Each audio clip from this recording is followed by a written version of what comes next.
Okay, so welcome to the third lecture of this course, and in this lecture we'll be talking about the IoT enabling technologies.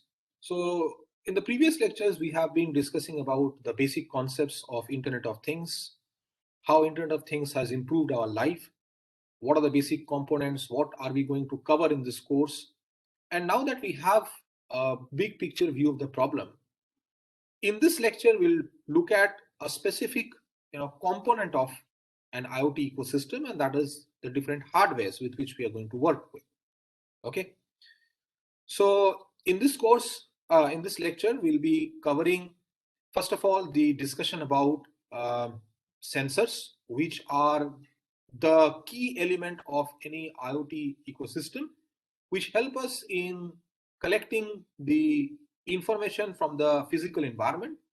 We'll learn about different sensors, the different type, how are they used, the calibration, which is an important thing when you work with sensors, because two sensors, however they are, they look same, but maybe they deviate or they differ in the value that they calculate.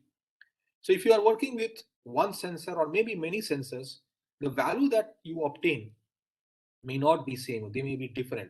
So how do you ensure that the final result that you come across or come up with is correct?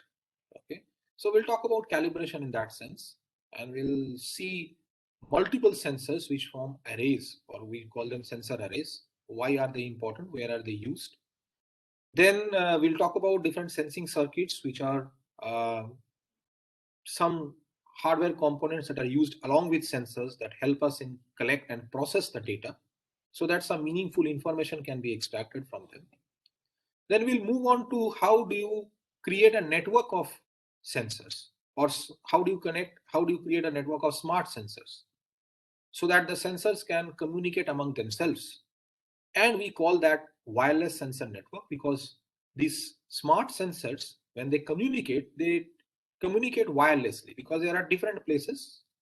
So they make use of some wireless communication technique to communicate. And that's what we call wireless sensor network. It's a very, very common thing that it's one of the key technologies associated with IoT. Then we'll talk about the actuators, which are the devices that are actually controlled through the IoT technology. It can be a motor, it can be a light or whatever. So we'll talk about actuators. And then we'll move on to the different computing units that are actually used for extracting some information from the raw data. And we call them microprocessors, microcontrollers, the computing unit. So that data that is obtained from the sensor are raw data. There's some figures, and they are obtained periodically in huge number. So there is a requirement of storage for this data. And second is some basic processing has to be done, and some meaningful information has to be extracted. So there is some computation which is involved in all this process, from obtaining a data to making some information or obtaining some information out of that data. So that requires some computation, and the computation is done at different levels. At the place closer to the sensor, there is some computation, as well as some computation which is done far away from the sensor, which is called the cloud. So we will first talk about computation that is happening at the local end, that is places where you interact with the physical environment. And what kind of a computation you do, what kind of a units you use to do that computation. Today we'll be talking about them, the common IoT development platforms. We'll talk about Arduino and Raspberry Pi. And then we'll see the different battery and power management techniques, because these devices, sensors or computing units that are connected with them are very low power devices. So how the battery has to transform so that you can provide the source. Okay, so beginning with, we have already seen the major components of IoT. Overall, we have discussed about each of those components, but just to show you that if you divide this entire IoT ecosystem into layers, you get 4 layers.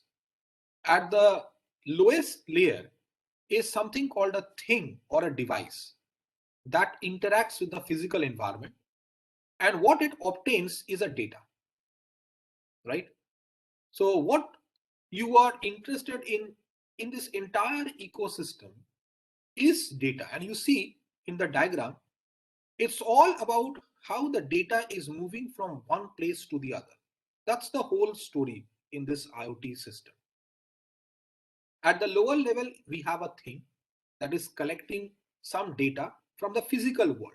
So it's a physical data that is collected and transformed into a form that is understood by the virtual world. That's an electrical signal, right? So the data that the thing collects is a physical quantity, and that gets transformed into an electrical signal. This is the idea of the thing. It's not only an electrical signal, and the electrical signal also has to be interpreted or transformed in such a way that it can be understood by the virtual world. And the virtual world begins from here onwards, or rather from here onwards, it's the virtual world that begins, right? So we can divide this. So the data has to be now interpreted and stored in a way that is understood by this virtual world. So you need some kind of a mechanism to do that, and for that you have those computing devices. And the thing that collects this physical data and provides it to the computing unit, there has to be a communication. And the communication happens through some wireless network. So there is some network that happens between the physical thing and the device. The device also is of two categories or two kinds. One device that directly interacts with this physical thing, it is primarily to collect the data in the form which is to be provided by the rest of the virtual world. So that is the job of that particular computing unit. Or some kind of an basic processing on that, like some unwanted data elimination or storing that in a particular way.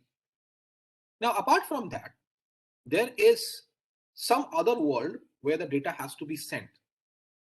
The world that will actually analyze the data and extract some information.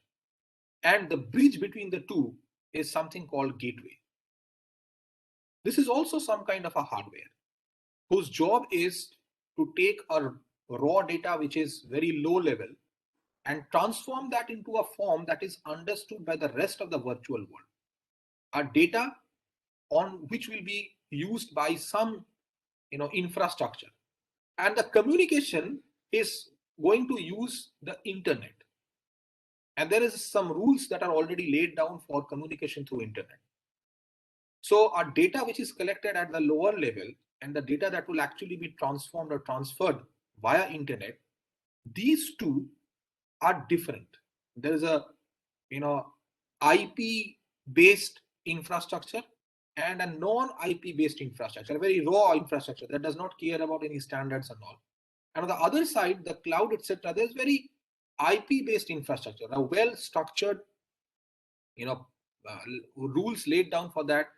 So there must be some mechanism to bridge the gap, and that is where we have this hardware called gateway. Here again, there is a data transfer. The data which is a non-structured or unstructured to a more structured formatted data. See, so from here onwards, you start getting a more structured data. Here again, we have an interface or an interconnection that has to be established between the gateway and the rest of the part, which is some other hardware or some other infrastructure. Again, then we have some wireless mechanism here.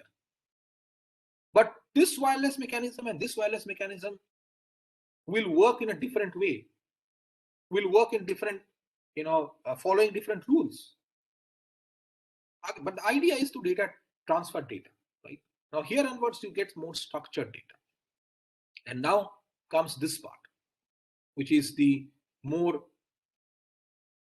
that's something which is more structured, more resourceful, which is required to do different kind of applications or analytics, and we call that usually the cloud. What you have here, well, it's again data, storage of data, processing of data. Okay, so here you are more interested in providing data storage, you are providing in data processing, visualization, you want to provide the data to an application.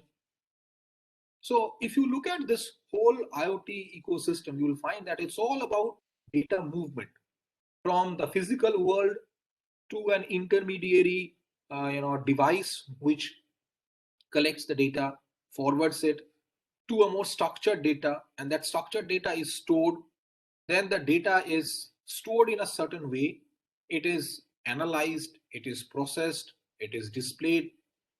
So it is all about data movement and how you collect and store the data. Okay.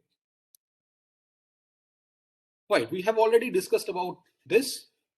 So because the name itself is Internet of Things, this things is nothing but some object which can be of two types. It can be a physical thing that will actually interact with the physical world. It will be sensed, it will be actuated, or it can be connected. It will collect some data, or the thing can be worked upon, so it will be made to work, or it can connect two things like a gateway. So all this is what we term as physical things that we actually see. And there are some virtual things that exist in, or we call them the cyber world. So it's all about information, the data that you collect, the data that you store, process, and access. So the information that you are working with, the data that you are working with, we are calling them as virtual things. Example is the multimedia content, the application software. So together, physical and virtual thing both make up the entire IoT ecosystem. The question is, where do you keep them? That is what we are going to learn. Okay, so capturing the real world. So now let's focus on only the physical things, right? The ones that will be sensed, actuated, processed, and connected. So in that, the first thing that we'll be talking about, so as I told you, we'll be referring to physical things, and they will help in capturing the real world. That is the idea of Internet of Things, that you want to interact with the physical environment, collect some information about the physical environment. Either you visualize, or you process, or you actuate. That's the three things you have to do. But for that, you have to go to the physical world and interact with it. Okay. You have to collect the data. That is the aim of this. So you have to capture the real world. And what do you capture in the real world? Well, some information about your surroundings. We are living with a lot of other, people, or we are living with nature. So we want to know what exactly is going on around us, and we want to capture that. Now, the thing is that this surroundings or the system in which you belong, it keeps on changing. So in order to understand the nature of that, you have to capture its state. Now, after some time, then after some time, so you have to capture this information constantly. This is what we call the state. So your physical things will actually help you in collecting the state information of your surrounding. Okay, how? Well, we will make use of something called sensors. You want to know the temperature of the room currently. Why do you want to know? Well, I want to I want to keep myself updated. Okay, that can be reason. Maybe I want to trigger some output. I want to actuate something. I want to, cause some other device to be worked upon depending on what I have captured about the temperature. So that is called an informed decision making. Based on the informed decision making, you are performing some actuation. That can be a reason. But for all that, you have to capture the state and you need to have sensors. That can be a reason. Second question, how to monitor machines? Let's say I want to monitor the movement of a robot. I have designed a robot, it's a machine, and it is moving. I want to find out where is it going. What do you need to know? Its state, where it is currently. How do you do that? Well, you put a lot of sensors within the robot, and the sensors will keep on tracking the information about the robot. It will collect the physical, the surrounding information, and it will provide it to you, and you will be able to track the robot. You need sensors for that. How to monitor humans? Well, we know how to monitor humans, right? Give them something called mobile phone, and you can track them. I hope all of you are aware how these companies are currently tracking us. So if you are carrying a mobile phone and you install an app, the moment you install an app, it asks you some permission. And you like it or not, you have to give allow. And the moment you allow that app to be installed on your machine or on your mobile phone, it starts accessing your entire resources, both physical and virtual. So both hardware and software. Now it starts accessing. And when it accesses, all that it does is it keeps on sending this data to the server which is hosting this application. What exactly is that particular data loss doing? It's actually ensuring that the company which has allowed you to install their app is tracking you, and that is the reason why it keeps on sending you notification. Buy my product and I'll give you this amount of cashback. Okay, you do that, you install the app, and there you go. The database gets locked, the database is obtained, and now all it does is it tracks your location and all fine. So you may have heard of all these stories which are there, and that is one of these. And what is mobile phone? It's a sensor hub, a collection of lots of sensors in one place for every purpose. We'll be talking about that. So you see sensors are everywhere. You want to capture surrounding information, there are sensors. You want to monitor machines, there are sensors. You want to monitor humans, you give them a sensor hub called a mobile phone. So you need sensors. This is the example that you see. You want to capture the system states, how the person is walking, and at every step you put a sensor at different places, and what you get is the movement, right? And if you want to model that as a state machine, so this is a state machine. This state machine is not the one of the left hand side figure, by the way. It's just an illustrative example to show how sensors can be used to work. A sensor can be initialized, so you can initialize the sensor becomes ready. Sensor is idle until it starts getting the data. So when it starts getting the data, that you start the data and you go on doing that. When you are done with this, you stop it. And when you are capturing the data, you are constantly sending it to some other machine here, some client. So the data is ready. It starts sending the data. Okay. And when you are done with that, you stop. In between, there can be some errors. So that is why it's been shown that there can be some errors. If you have to error, you have to fix the sensor. But overall, this is the state machine that is showing the working of the sensor. And here you see, you want to track the movement of the leg. Well, you don't need, you may be needing more than one sensor. One here, one here, one here. And you are tracking the movement of the variation of the data collected by each of the sensor. And the informed decision that you have to make is you have to look at all of them in total, and then you decide how the data is changing, and from that you try to conclude. But what exactly you are doing? You are measuring the steps, right? So you're measuring the gait cycle, as it is, as you see in the paper, it's a gait cycle, the movement pattern of the foot. That will give you an idea whether that person is disabled, whether he's having some kind of problem, some disease. Well, that is the reason why you are doing all that. Monitoring machines through sensors. As you see, this is the very common robot that is used, a humanoid robot. It's called the Now robot. So we have um, 2 to 3 robots here at the robotics lab of IIIT Allahabad. So what you see is you want to track the movement of this robot. Well, a robot is nothing but a collection of sensors. So if you see the number of sensors it has two 2D cameras here, which will actually be working as the eyes and all.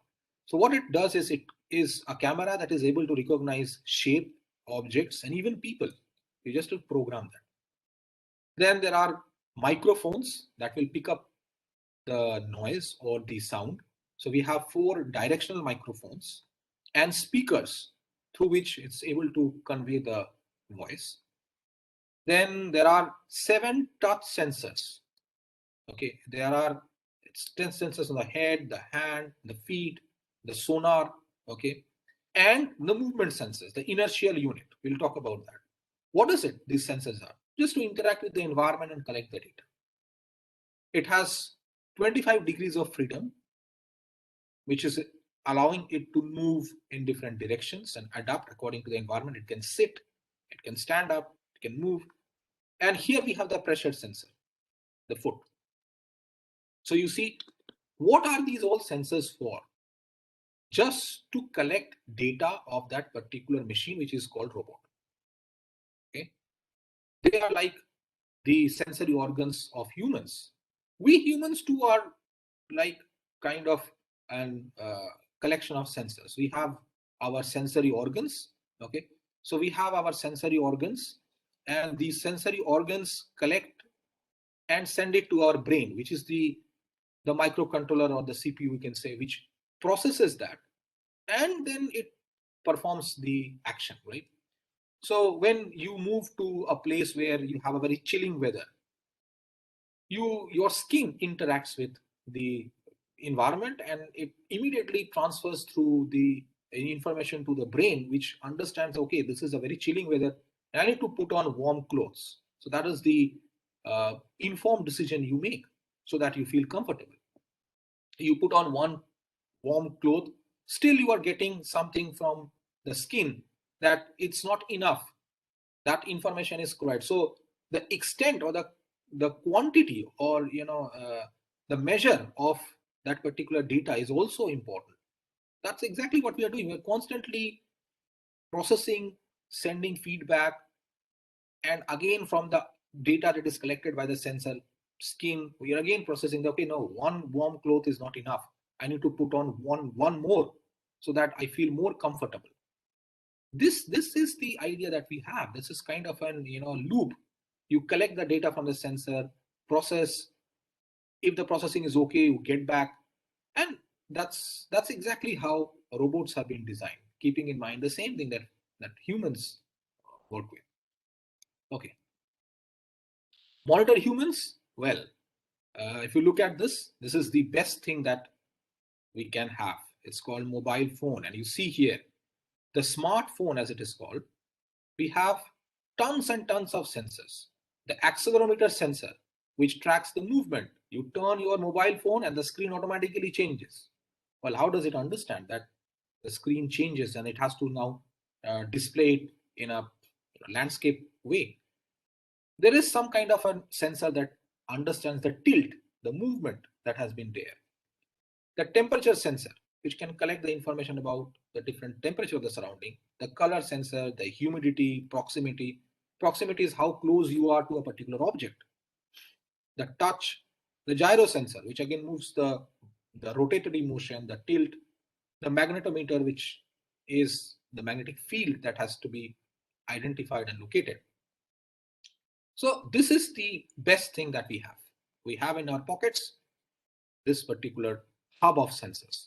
You can work with that. You can make use of that for different purposes. This is the best hardware that we have that you can make use of. Is a very, very good hub of sensors. How do you use that intelligently for different projects is up to you. Now, what we can do with that, as I told you, you can make use of the sensors for different purposes. One of them is a parental control through mobile. It's a very, very common thing, or that is, today we need to. And as a parent, I understand that how you have to keep track of your child. One of the ways, let's make use this mobile to keep track of what is my child doing, what is the different internet resources that my child is working with. It's a very, very common way. You design an app, you will make use of a hardware or software to do all that. Spying through mobile apps, I've already told you, they are hundreds of apps which give you this provocation to install their app with the permission for their access of hardware and software. And once you do that, you are into their loop. They constantly start tracking you, give you notifications and all. What are these? These are nothing but some kind of mechanism to track you. So you see they are making use of the mobile to track humans. Okay, so sensors can be used to track humans as well. Okay, so we've already done that. What are sensors, by the way? So let's come to the basic technology behind sensors, and then we'll gradually move towards their usage. They are nothing but something that measure or identify some physical quantities. Okay, because we told that they are the ones that interact with the environment and collect data. So obviously, they measure some physical quantities. Physical quantities such as temperature, pressure, humidity, right? So very, very, all those parameters that you want to collect from the physical world, sensors will be able to identify them and measure them. Okay. How does it happen? Well, what they use is they basically are something called transducers. What are they? These are kind of devices that convert a physical entity into an electrical entity. This is the basic logic behind sensors. They are devices that collect some physical quantity and proportionate, they collect that physical quantity and they generate as an output a proportionate electrical quantity. This is the important thing. So you have a quantity called X, you have a thing that collects X and gives you Y. Well, this is a physical quantity and this is an electrical quantity. Now the thing is that if you increase X, you have a proportionate change in Y. So you get to know how much of a change in X has happened because this is the output. This is what you see, right? So you see that you change from Y to Y dash. You measure the difference, okay? Y dash minus Y, you call it delta Y. And you say that this delta Y measurement is actually proportional to the change of X dash minus X, which was delta X. So there is some, let's say, some change in temperature from some 10 degree centigrade to 20 degree centigrade. That has actually changed some electrical quantity. Some current has changed from 1 ampere to 2 ampere. It's like this. So the change in this is reflecting a change in this particular quantity X. This is the idea behind transducer. So all physical quantities through some means have to be related to some electrical quantity. So that if there is a change in physical quantity, that will reflect a change in the electrical quantity, and that will give you a measure of, okay, because there's a change of electrical quantity, that means there's a change in the physical quantity. Not only we can identify that, we can also identify how much of a change has happened. This is the logic behind that. Well, this electrical quantity that you are measuring, sometimes it can be current, sometimes it can be voltage, sometimes it can be resistance. But whatever it is, they're all interrelated. So if you somehow bring about an electrical quantity and that electrical quantity gets changed, that automatically either gives you a current voltage. That's what it is. Say, for example, here we have something called a pressure sensor. The idea is that you want to measure the amount of pressure that has been applied. Now, we know that if you are talking about any substance which is made up of a certain material, we know any substance has an electrical property associated with that, and we call that its resistivity. That is how much of a prevention or how much of resistance that particular material provides if you want to flow current through that. Okay, this is called resistivity. So if you take this particular device of a certain length and of a certain area, there is a resistivity that develops, which is given by this integration. So how much of a prevention it will give to a current will depend on the length and the area. We all are aware of that from our high school classes. And this resistivity is actually some prevention you give to the current. This is nothing but a measure of the resistance. This is the electrical quantity that you can see. And if this is L and A, you see that if somehow your L and A is changed, that has a reflection on the resistivity. If there's a reflection on the resistivity, that means the resistance of the device will be changing. If the resistance changes, there will be change in the current. Now let's see how we have related. Now, who will change this L and A? Well, it may be due to the pressure.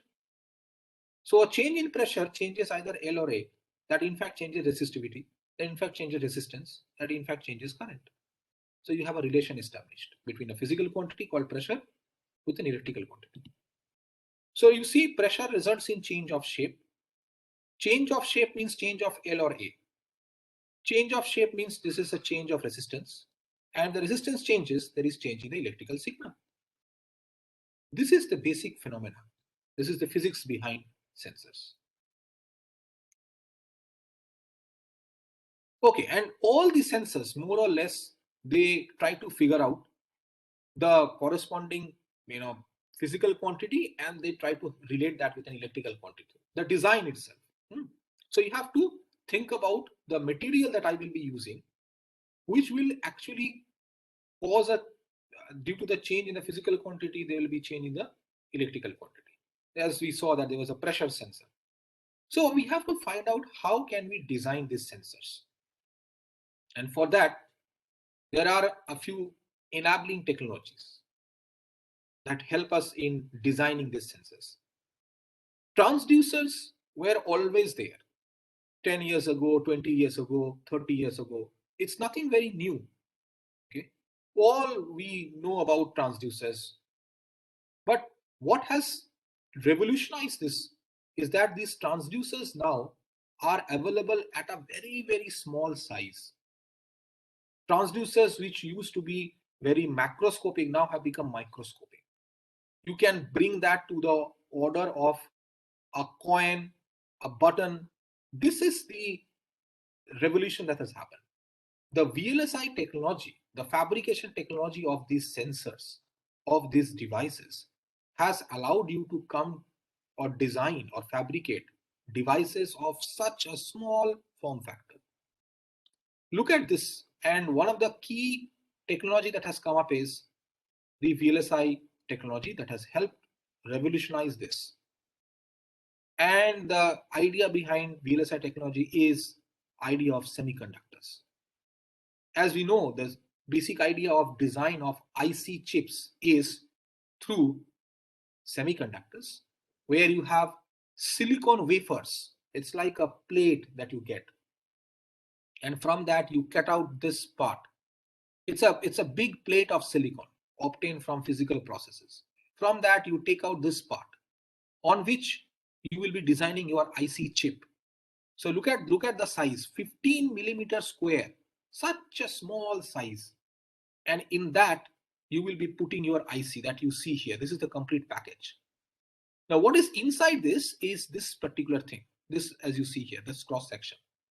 It consists of a number of transistors, MOS type transistors, which are fabricated, something of this type. So I am drawing a diagram, but it actually requires a proper process. So what I'm drawn here is a transistor that performs a NOT operation. Okay, it is called a CMOS NOT gate. So a logic operation which is not can be implemented by this. Now I have drawn a diagram.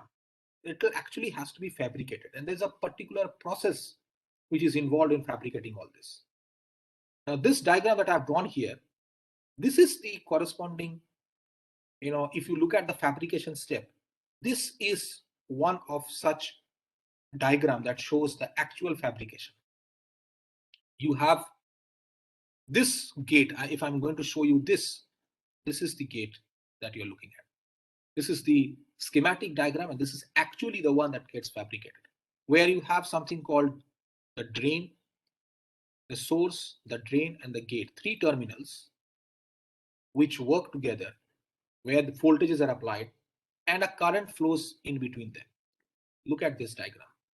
Here we have something called the source, the drain, and the gate. And if you maintain a voltage between these two, there is a current that is established between this. The carriers move from here to here, from source to drain, and a current starts flowing. That's exactly what we have. If you have this gate, and if you apply some voltage here, and this is grounded, if you apply some voltage here, there's a current that starts flowing into this. We have actually created a device which allows current. This is one transistor. So our IC has millions and millions of transistors, and these transistors have to be fabricated. There's a particular process which is involved in doing all that. This is the diagram that shows you where we have different layers which are this layer. This is also a very top level diagram that actually has to be done to fabricate, and this is actually the fabricated step. So you see, semiconductor technology was there, and it has been there for the last 30 to 40 years, and which has actually brought you to this era where you have devices which are constantly, becoming more powerful and powerful. What is the reason? The reason is that this small 1 millimeter or 15 millimeter square that you are seeing, you are able to pack more and more such transistors into that. If you are able to pack more and more transistors, you are able to design more and more complex logic inside. Okay, you see, this one NOT gate requires two. Think about the entire logic, which consists of a lot of things to be done. How many transistors will it? Millions and millions of them.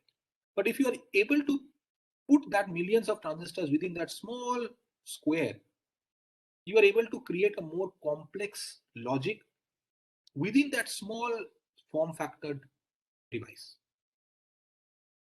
And Vlsi technology has reached to this era that we can pack more and more devices. Why? Because the different Vlsi design technology has allowed you to reduce this channel length, this source destination length, the one through which the current is going to flow. This is the key, and it is called feature size. This is the key. The more smaller you can make, the more closer you bring the source and destination, source and drain, the more smaller transistor you can create. The more smaller transistor you can create, the more amount of transistors you can create in that same area. Okay, so you see, if this length L is small, you can pick, or you can put more amount of transistors within that simple 15 millimeter square. If it is big, the number of transistors that you can put is less. So this is the thing that has changed everything, the feature size. And you may have heard of this term, 65 nanometer, 45 nanometer, 15 nanometer. If you go to the different vendors, the IC manufacturers, Intel, AMD, they say we are coming with a 65 nanometer chip. What are they calling the 65 nanometer? They're saying that we have reduced this length to of the order of nanometer. 65 nanometer is the length between the source and drain of one transistor. So we are able to pack so many amount of transistors within that. We have reduced it further. We are now 45. So many more can be done. We have reduced it to 15. See, this is what it's saying. And this theory was first proposed by a person called Gordon Moore, inventor of, or the co-founder of Intel. And he said that every 1.5 years, the number of transistors that you can pack will be doubled. You see, look at from 1970 to 2030, you see the amount of processing power that has increased.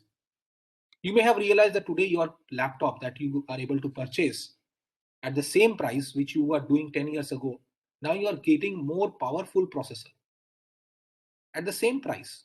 What has happened? What has happened is the processor that is hosting all your the technology behind that processor, which is allowing you to have that amount of complexity, it is because the transistors which have been packed into them are of a lesser size. So many more transistors you can pack. And as a result, many more complex circuit you can design in that. So your performance has improved. There are some other factors as well. But overall, this is what he said, that every 1.5 years, your number of transistors that you can pack within the same area of the die is double. That is going on. And we are having an argument, where do we stop? Where do we stop? How small can we go on? Now people are saying that at some point of time when you will be bringing that size of the order of one dust particle, or maybe less than 1 micrometer in wavelength, or there's a particular limit to which we can go on, beyond which you can't go, because then your conduction will not happen. Then where does Moore's law stop? Well, there have been debate and people are saying that, but it has not yet stopped. It is going on the same rate. Once you get to the limit, then you have to think about some other technology, maybe quantum computing, where this rule doesn't work. Okay, but that's future. So as of now, we are here. Got it? This is one of the reasons why sensors have become miniaturized. This is a typical example that I'm showing you, which shows how, in the previous one, we showed how semiconductor technology is used. Here I'm showing you how a sensor is actually fabricated. And that's a complete process involved in that. You have to have some substrate, which is again a semiconductor substrate. Substrate means something on top of which you will be putting all your layers and all. Then we have films, sensing films, some electrical pads. Look at that. And we are taking, let's say, some gas sensor. What is our idea of this gas sensor? It is able to detect there's some toxic gas or not. Let me show you what exactly happens here. Now, the thing is, look at this. If this is a clean air, okay? So suppose we have a clean air. Now, when we have a clean air and the substrate that you take and the element that you take is, let's say, tin oxide.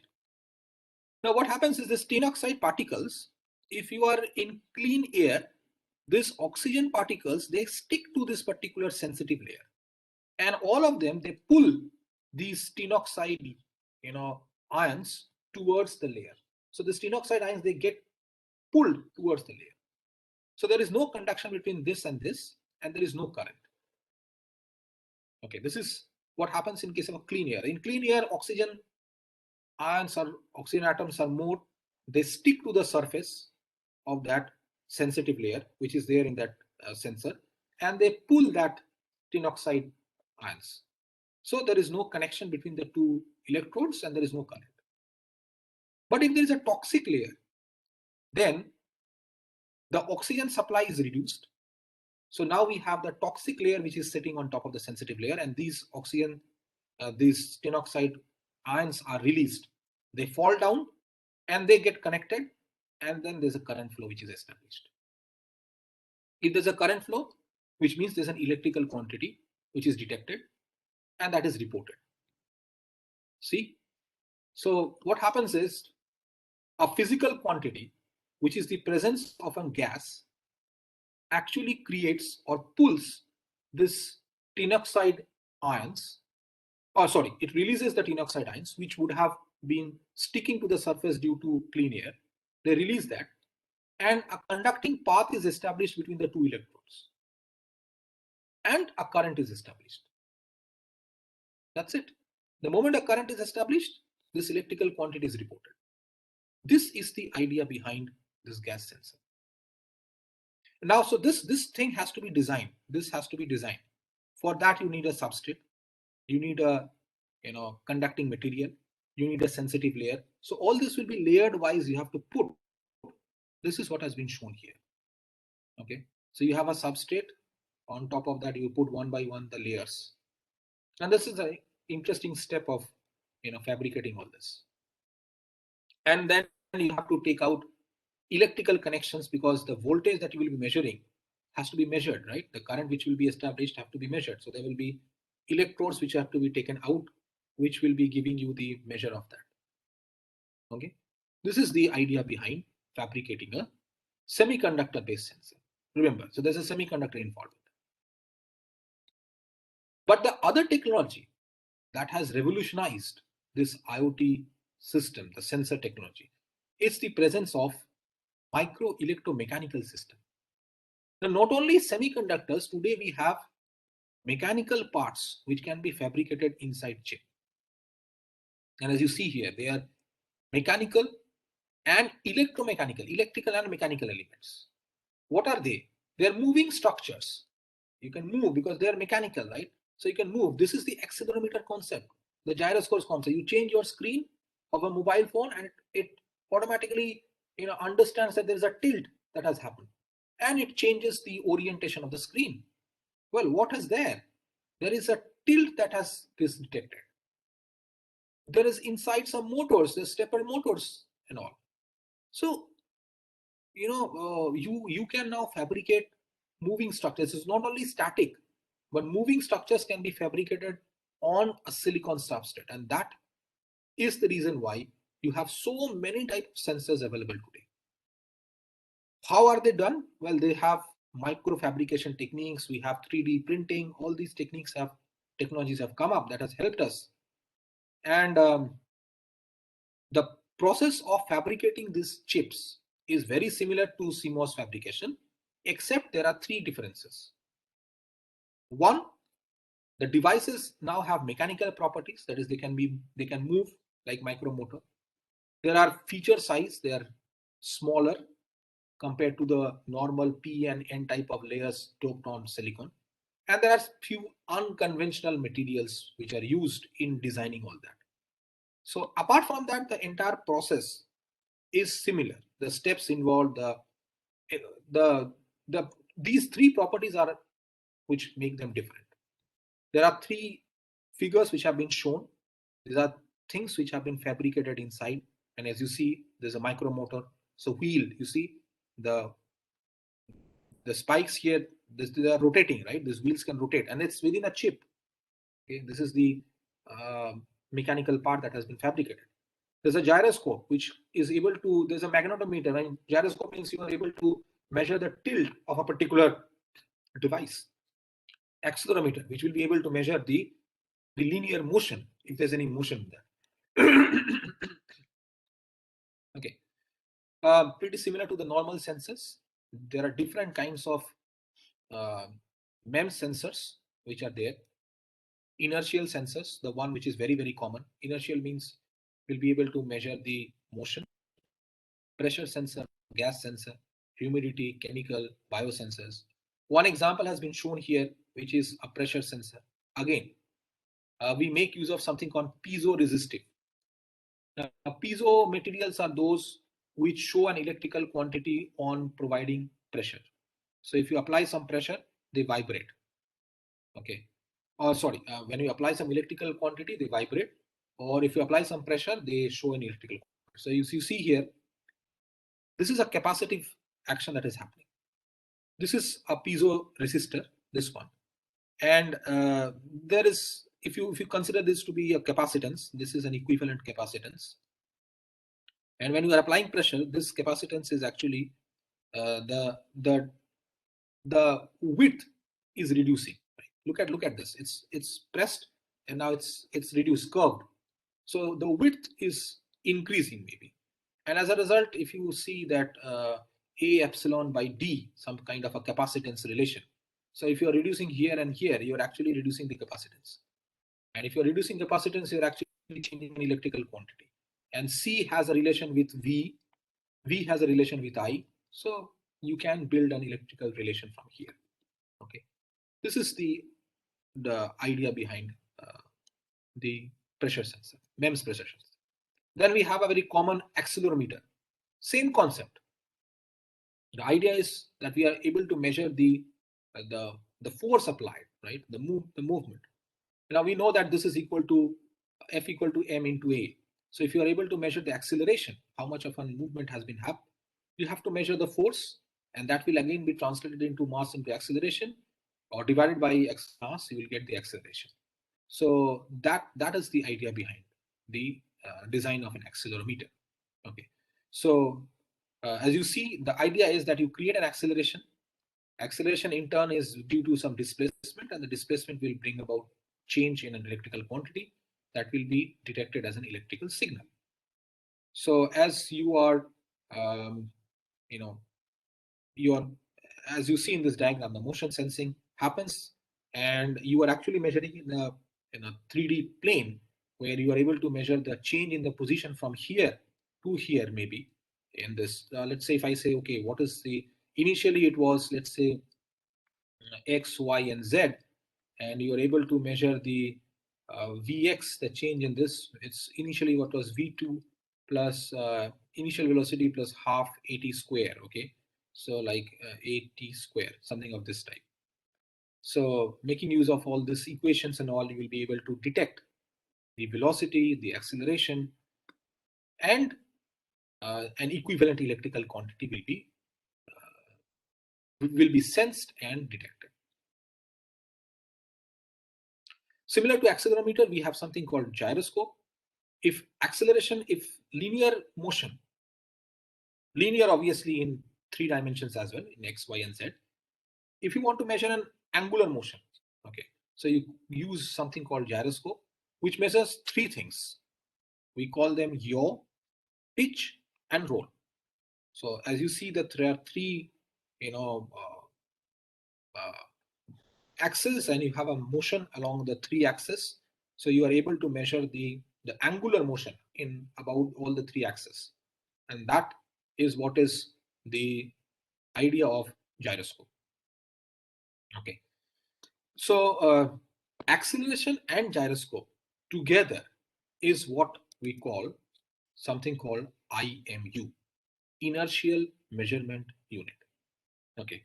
So here you see we together take, not only that, we have an accelerometer that measures, as you see, acceleration along the 3 axes, d2 square x by dx square, d2 square y by dy square, and d square z by dz square. So you have, if you remember, x, y, z is the position, dx, dy, dz will be the, so you have dx dt and will be the velocity, and you have d square x by dz square will be dt square. So you have, this is the acceleration. So we have linear acceleration in 3 directions, angular speed, which is the 3 angular motion that we have, which is the idea of gyroscope. So you have the angular motions detected, and we also have a magnetometer that will be able to measure the direction of the magnetic field along the 3 directions. Okay, so they are together, we call them as the inertial measurement unit. And this inertial measurement unit, as you see here, is the 3 motions that it is able to measure. Moving forward or backward, moving up, down, moving left, right. These are the ones for accelerometer. We have for rotational motion, we have tilting the side, tilting the forward, turning left to right. So together, we have these 6 movements which can be detected, and we call them the 6 degrees of freedom. Okay, very, very popular unit that is used. As you see here, this is the IMU chip that we have been using, and this IMU, if you can identify, this is the gyroscope, this is the magnetometer, and this is the accelerometer, and they are available as an integrated circuit, and they are of different classes depending on the amount of. So this is MPU 6050. This is an IMU that has 6-axis IMU, and N250 is a 9-axis IMU. 6-axis means it's just as accelerometer and gyroscope. This is why 6 degrees of freedom. And here it is 9-axis because it includes 3 magnetometers as well, 3-axis magnetometer. So this is a very commonly used MPU, okay, or IMU unit. Okay, we have some other common sensors as well. We have the laser head sensor, as you see, tracking sensor, soil sensor. Each sensor has its own utility and usage and used for a particular purpose. Okay, and look at the size that has that is there of each of those. They're so small, is maximum the order of a coin. Okay, and all this has become possible because of the MEMS fabrication facility that has allowed you to put all these transducers inside of fabricate that, which even involves mechanical or rotating parts. So whenever you are going to design a particular IoT system, you first have to decide which physical quantity am I going to detect, and accordingly I have to choose my specific sensor. Okay, and they are very cost effective, very cheap. You get sensors even of the cost of 10 rupees, 12 rupees. That has become the cost effective design. Okay, but as as I told you that sensors are there, sensors are used heavily, but the problem is that they have a lot of noise, and the cheap sensors you work with, you get a lot of deviation from the value that you are expecting. That is the problem with low cost sensors. They are available in the market, but the value you cannot rely upon. Okay, and one of the solutions what people have found out is that you have to fuse them with computation models. After all, what is a sensor? It is computing some electrical quantity by making use of some relation between the physical and the electrical quantity. So if I call that as a mathematical model is an equation, some relation between a physical quantity and electrical quantity. So if I already have that motion model, and if I have those not so perfect motion sensors, I can fuse the two and I can create the perfect motion estimation. So your motion sensors, they do not use any model. They are just collecting the physical quantity, and there's a calibration already done, and they're giving you the result that this change means this amount of electrical quantity. But I have an actual model where I'm using a mathematics, right? Which is, I'm not using any motion sensor, and I'm fusing the two. So this is the improved motion estimation. This is what people have been doing, okay? Because we cannot completely rely on the data given by the sensor. Low cost sensor. Okay, but one sensor is not enough.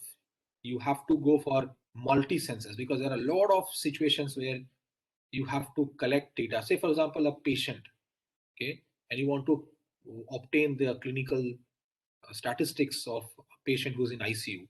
So you see a lot of sensors which are being put on, some which is connected at his hand, some at the chest, at the head. So you have a lot of things to be collected. Okay, or even if I say that I have to work with different kinds of quantities. So as you see, I need to have a pressure sensor, I need to have a motion sensor. I have to obtain a result by fusing the data from all these sensors. So what single sensor will not work? So then I have to make use of multiple sensors. And this is a classical multi-sensor system that has been shown. You have a pressure sensor here, okay? You have a motion sensor here, and you have to fuse the data from this.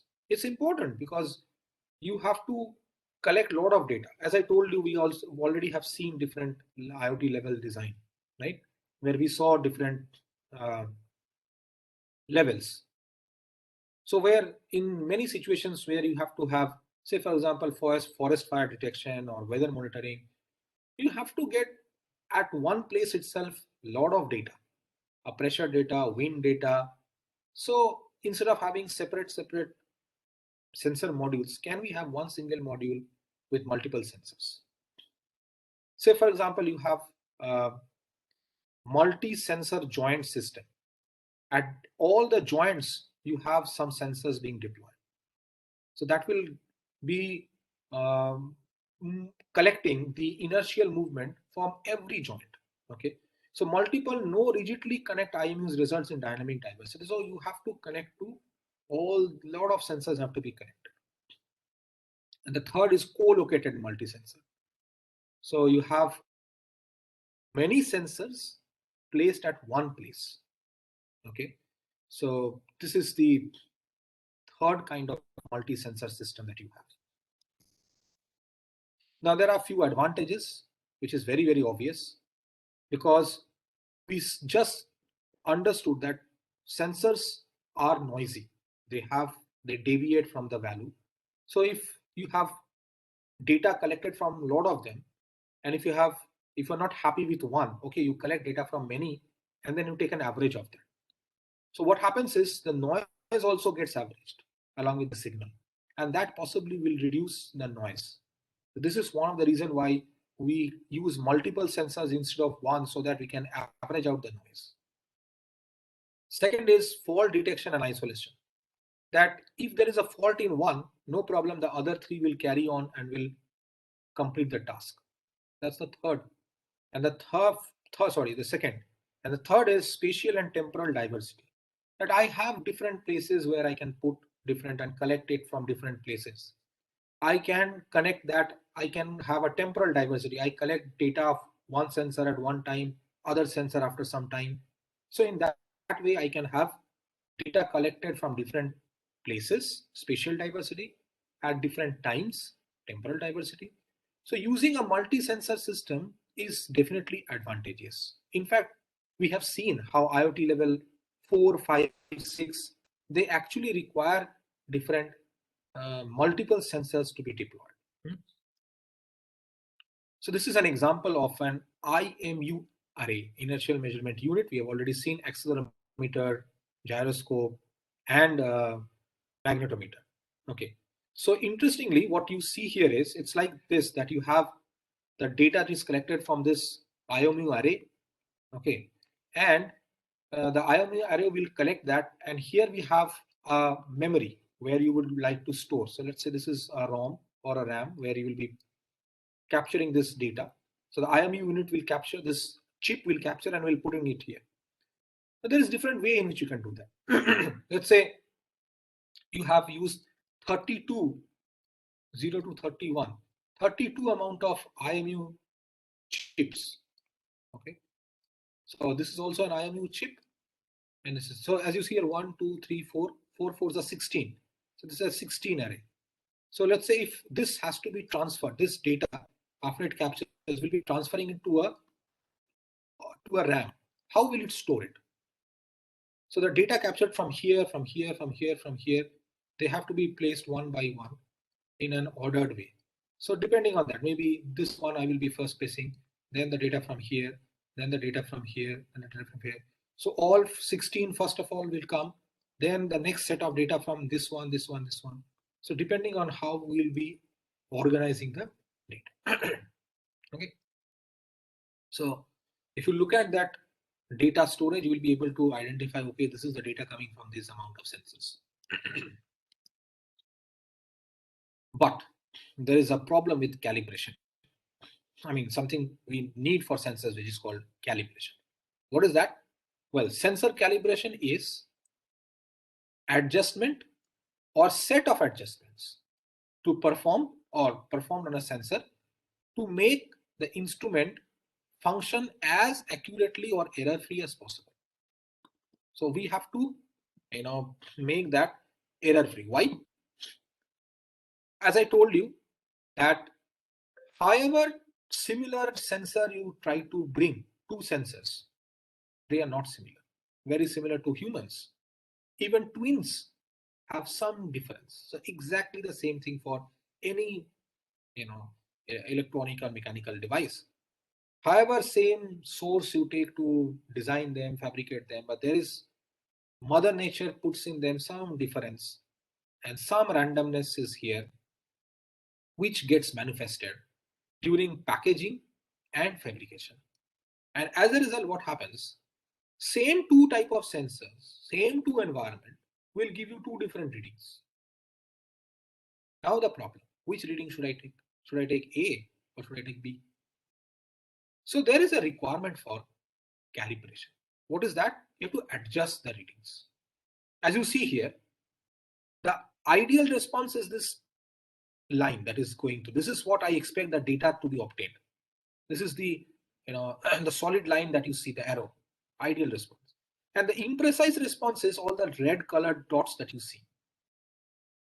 You're not getting the actual value. Now you may wonder, how do you know that this is the actual value? Well, there is some calculation that was done sometime, and we decided that this is the golden value.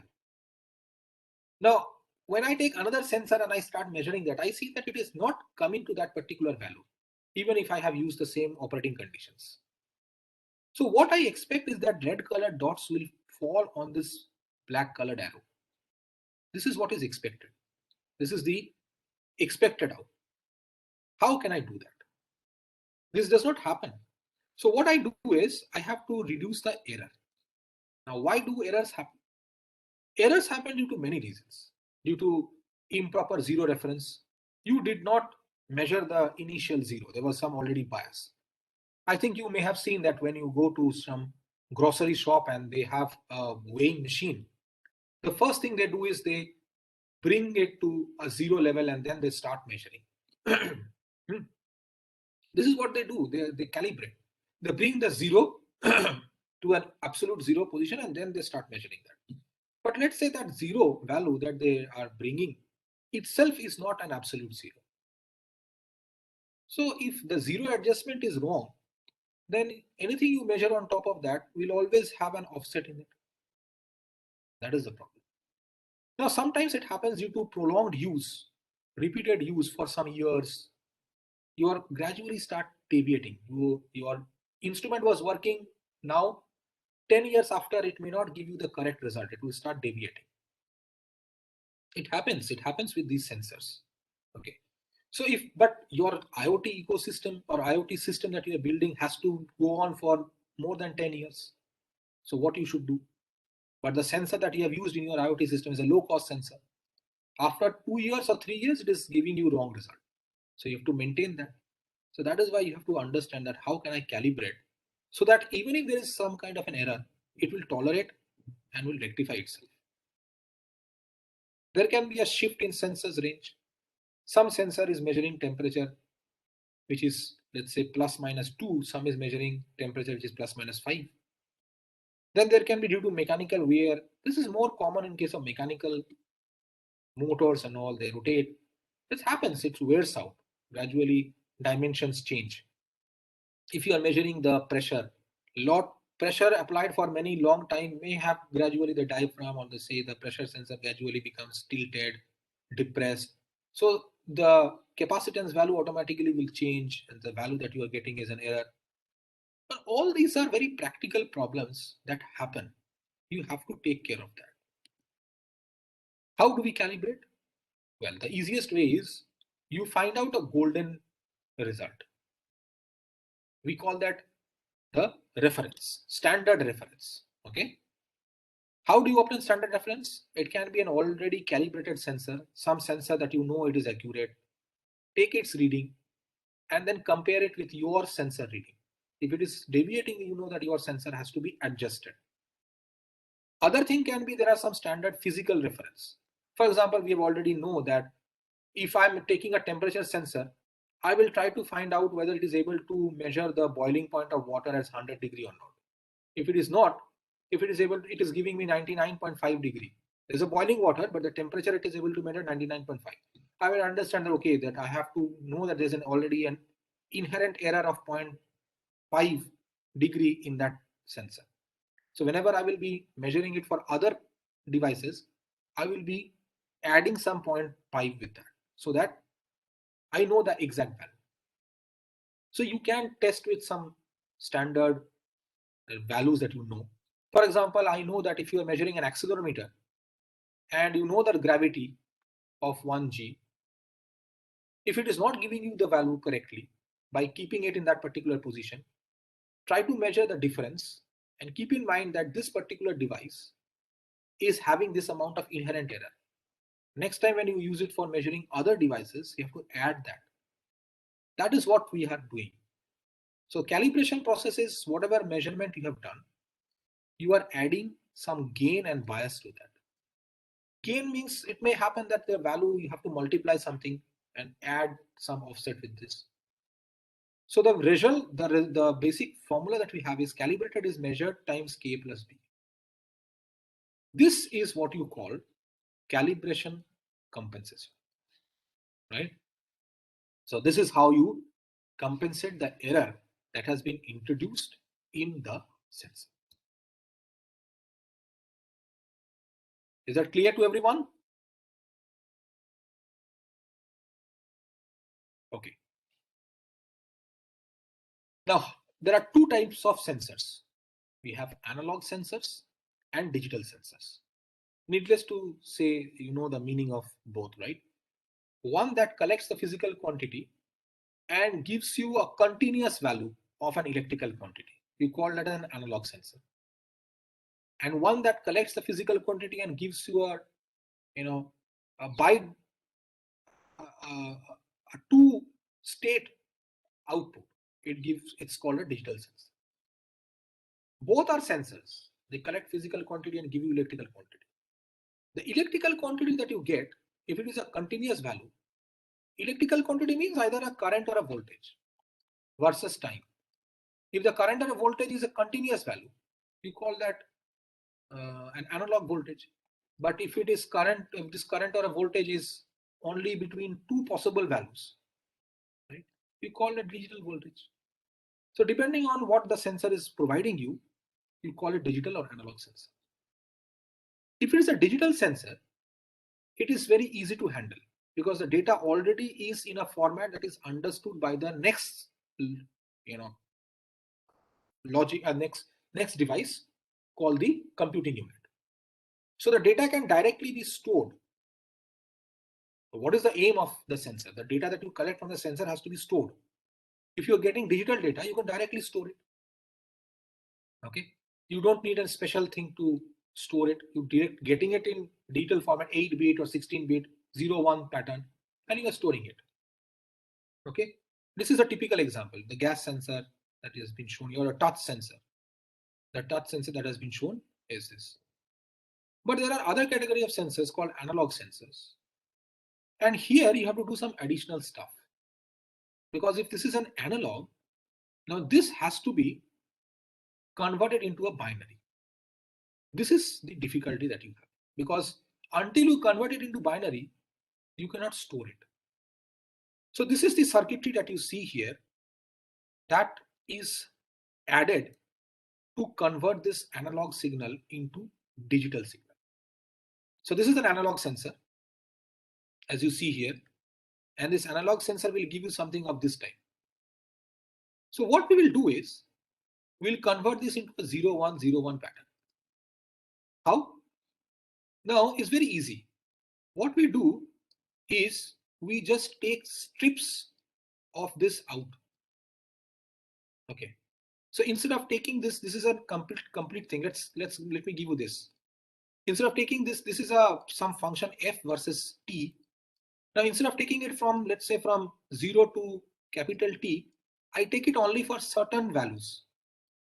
That means I take it only for these values. Okay. This is what I do. This is for f n t times t. I took it in this. This is called, I discretize that. Okay. This is called sampling. Sampling means I'm not taking all values of this entire duration. I'm taking only certain values. This is called sampling. This is the sampling circuit. You see, it's the value that you are getting. You are clipping that by a gate. You're turning on this, and this will, for the time this switch will be on, only that particular value will be obtained. It's called sampling. Now the question is, how frequently are you sampling? Well, this is the rate at which you are sampling. This is called, let's say, TS. So the rate at which you are closing this switch is called sampling rate. What has this sampling rate to do with this? Lots. Suppose I take this input signal. If I sample very closely, I will get very dense samples, right? If I sample very, my sampling rate is big, I have very sparse samples. What is the problem? The problem is that you will be working with these samples, and later on you will be, reconstructing that. Many times, if you don't follow a rule of sampling at a particular rate, we will not be able to reconstruct this from here to here. This is called a sampling rate. And there's a theorem behind this, which is called sampling theorem, that says that if you don't consider it to be a particular rate, you will not be able to reconstruct that. Keep that in mind. So there's a limit that has been obtained. How frequently you will be taking samples. Okay, good enough. After I obtain sample, then what? Then I round off this to the nearest integer.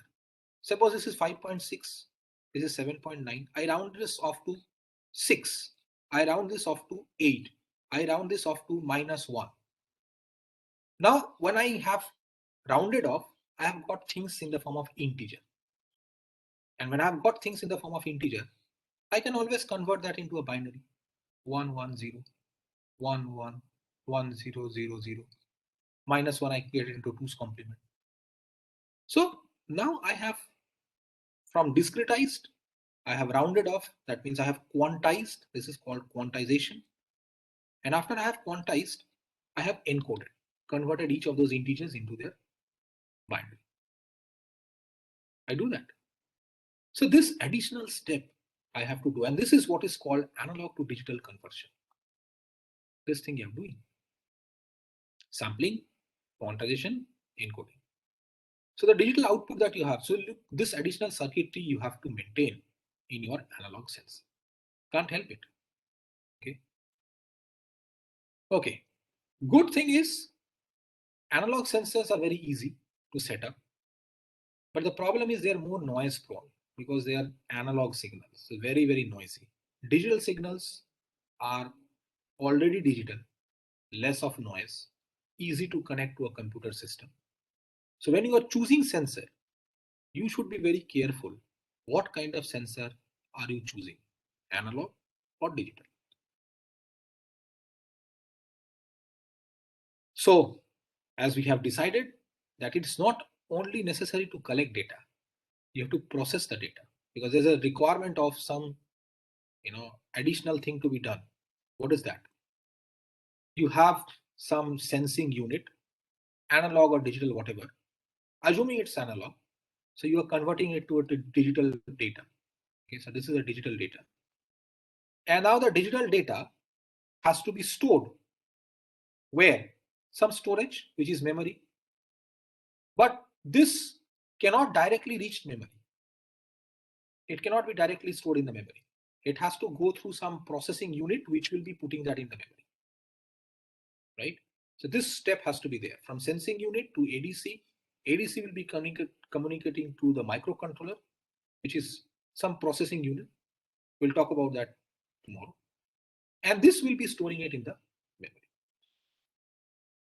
This is the picture of sensing node. Well, all this needs battery. All this needs power source. So you need to have some kind of a power source that will be powering up all these. And this microcontroller in turn will be sending out the data, or will be transferring the data, picking up from here to the other part of the IoT system, the gateway, the cloud. So it needs some kind of another hardware which will help in communicating, which is called transreceiver. This is the structure of a sensor node. Okay. Now, as you see that if I have sensing that is not enough. I need to have a microcontroller, memory, all this has to be connected.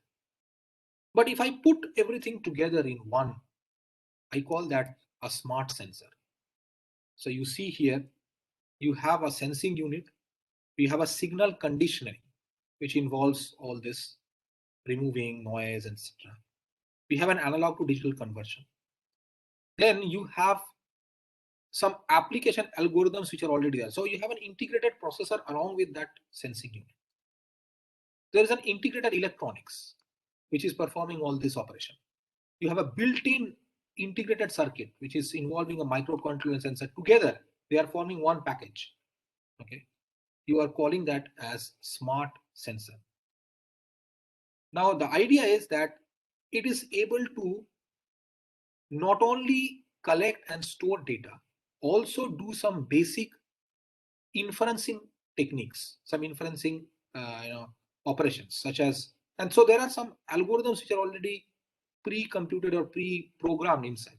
As you see here, a smart sensor for a temperature will give the output as a hex digit, right, 10, be based on the bits through which it is going to collect. Now, for example, this is obtained as 100 degrees Celsius, considering the sensor has been calibrated. Now, this is in a particular binary format, and it is able to understand that it is 100 degrees Celsius.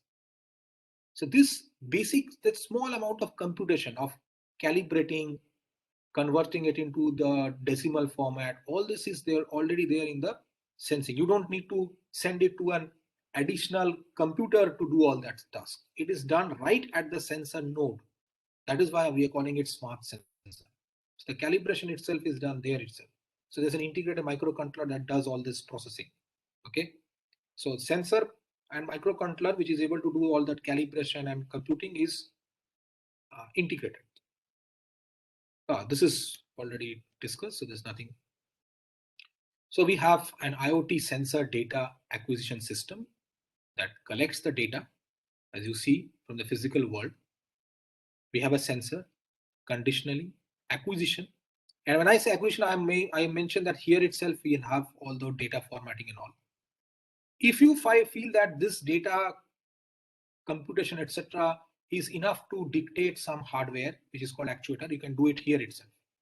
So this is called the IoT sensor node.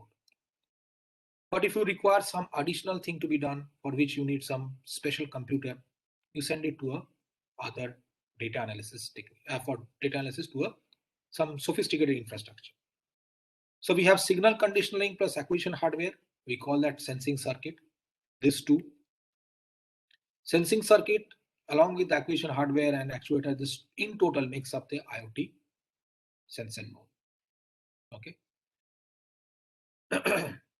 So this is a typical digital sensor circuit that you see the block diagram, where you have a humidity sensor, we have a temperature sensor.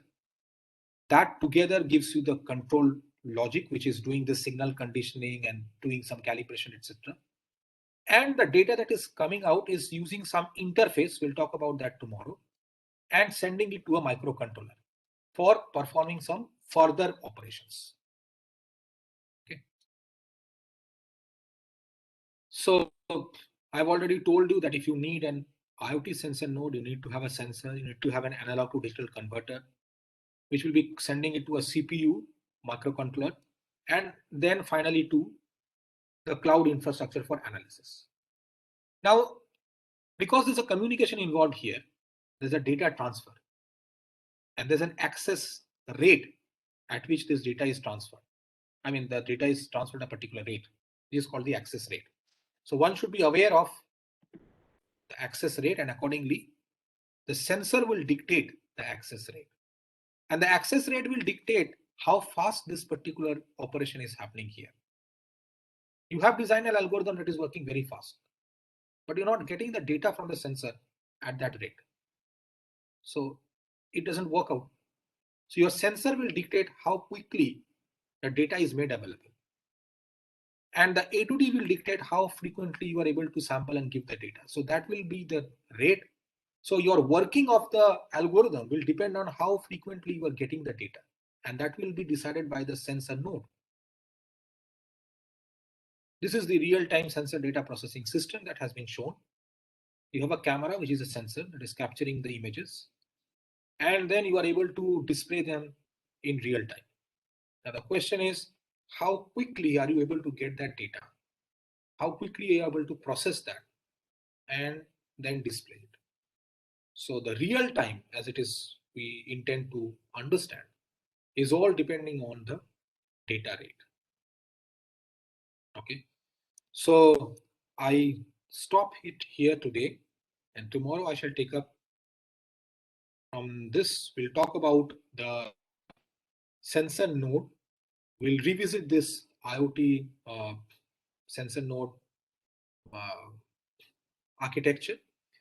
We'll talk about how sensor nodes can be connected to form a network, which is called wireless sensor network. And then we'll talk about the processing units to which they get connected, such as the microprocessors, the microcontrollers. So all about this tomorrow.